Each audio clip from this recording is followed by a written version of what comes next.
नमस्कार, SPT news में आपका स्वागत है। पेश है 24 जून मंगलवार दोपहर 3:15 बजे राजस्थान के विभिन्न शहरों की 15 बड़ी खबरें। सबसे पहले एक नजर डालते हैं आज की हेडलाइंस पर। राजस्थान के 28 जिलों में भारी बारिश की चेतावनी, ऑरेंज और येलो अलर्ट जारी। प्रतिबंधित दवाओं की बिक्री पर शिकंजा, हर मेडिकल स्टोर पर लगेंगे सीसीटीवी कैमरे। अब घायलों को अस्पताल पहुंचाने वाले राहगीर को मिलेगा 25,000 का इनाम। ईरान से सुरक्षित लौटे भारतीय बोले, सरकार के हम आभारी। श्री नारायण गुरु गांधी की बातचीत का शताब्दी समारोह पीएम मोदी ने दिल्ली में उद्घाटन किया। और अब खबरें विस्तार से सुनिए।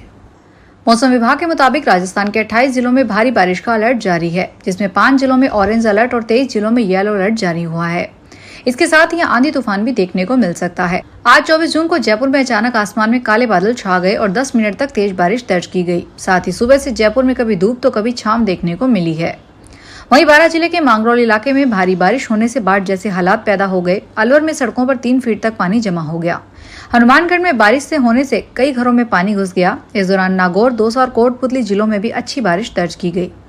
जयपुर में बारिश से जेएलएन मार्ग पर लगभग 50 मिलीमीटर बारिश दर्ज हुई। बारिश की वजह से टोंक रोड पर भी पानी भर गया।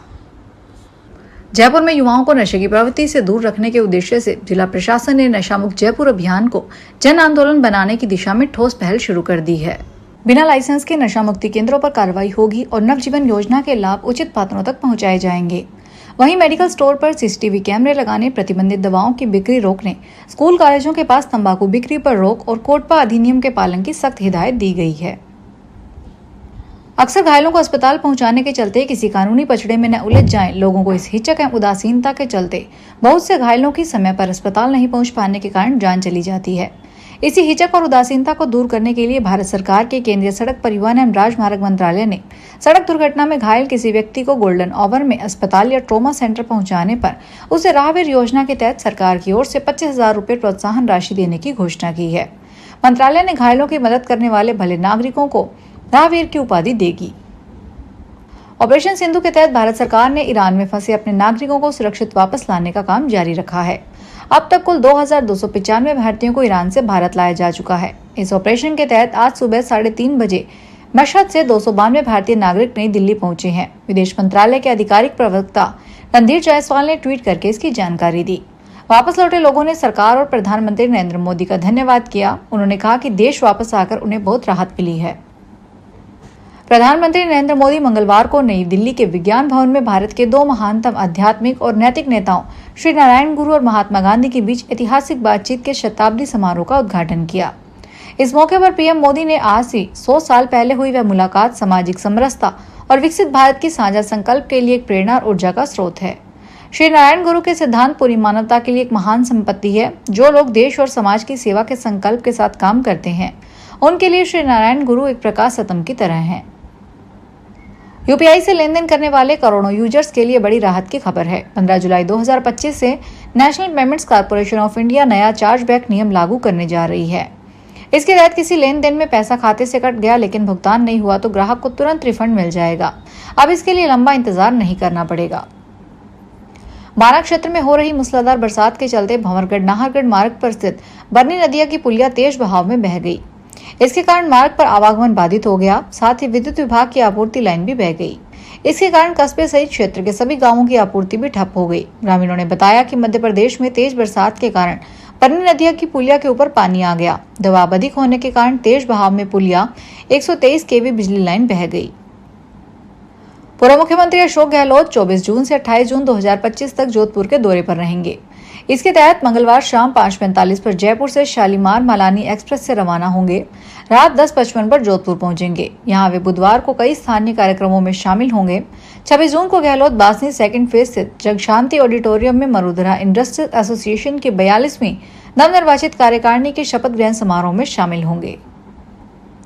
राजस्थान लोक सेवा आयोग की ओर से स्कूल लेक्चरर एवं कोच प्रतियोगी परीक्षा 2024 दूसरे दिन भी जारी है। परीक्षा के लिए 15 जिलों में सेंटर बनाए गए और निर्धारित समय से 1 घंटे पहले चेकिंग कर एंट्री दी गई। दूसरे दिन पहली पारी में ज्योग्राफी की परीक्षा सुबह 9 बजे से 12 बजे तक हुई। पहली पारी में 64,482 कैंडिडेट्स रजिस्टर्ड थे। परीक्षा में 41,704 शामिल हुए। अनुपस्थित रहने वालों की संख्या 22,778 थी। उपस्थिति 64.68% रही। रायपुर के सेंधवाड़ा क्षेत्र में ब्यावर पिंडवाड़ा 4 लेन पर लालपुरा सारधाना घाटी के पास सड़क किनारे मंगलवार सुबह एक लेपर्ड का शव मिला। आशंका जताई जा रही है कि सुबह के समय किसी तेज रफ्तार वाहन की टक्कर से लेपर्ड की मौत हुई है। घटना की जानकारी मिलने पर स्थानीय सरपंच रतन सिंह भाटी ने तुरंत वन विभाग को सूचना दी। इसके बाद वन अधिकारी आनंद भारत और उनकी टीम मौके पर पहुंची। टीम ने लेपर्ड के शव को कब्जे में लेकर सेंधड़ा कस्बे के वन विभाग कार्यालय पहुंचाया।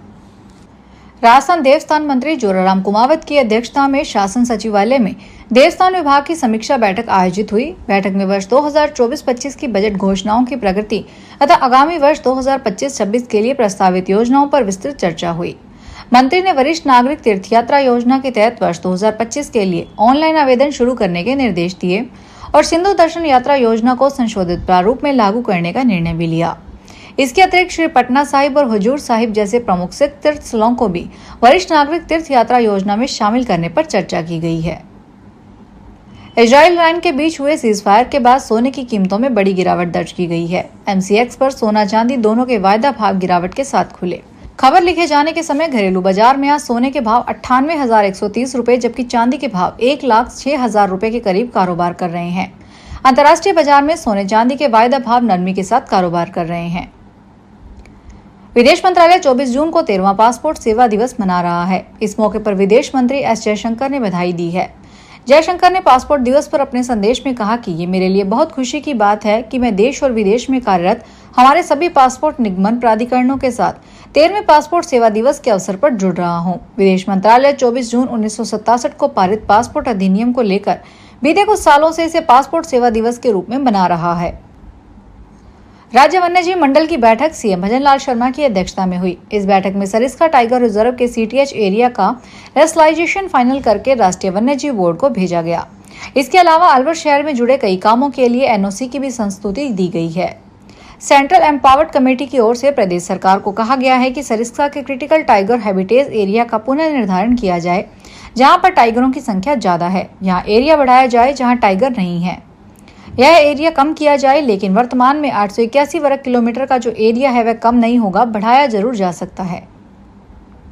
राजस्थान में महिलाओं को माहवारी के दौरान संक्रमण से बचाने का काम कर रहा सैनिटरी नैपकिन उपयोग के बाद संक्रमण फैला सकता है। ऐसे में अब इसके निस्तारण के लिए महिला एवं बाल विकास बीते सालों से इसके निस्तारण की नीति को अमली जामा पहनाने की तैयारी कर रहा है। विभाग ने इसके लिए वित्त विभाग को इसके निस्तारण के लिए पैसे मंजूर करने का प्रस्ताव भेजा है। राशि मंजूर होने के बाद विभाग निकायों के जरिए इसके डोर टू डोर कलेक्शन की अलग व्यवस्था करेगा।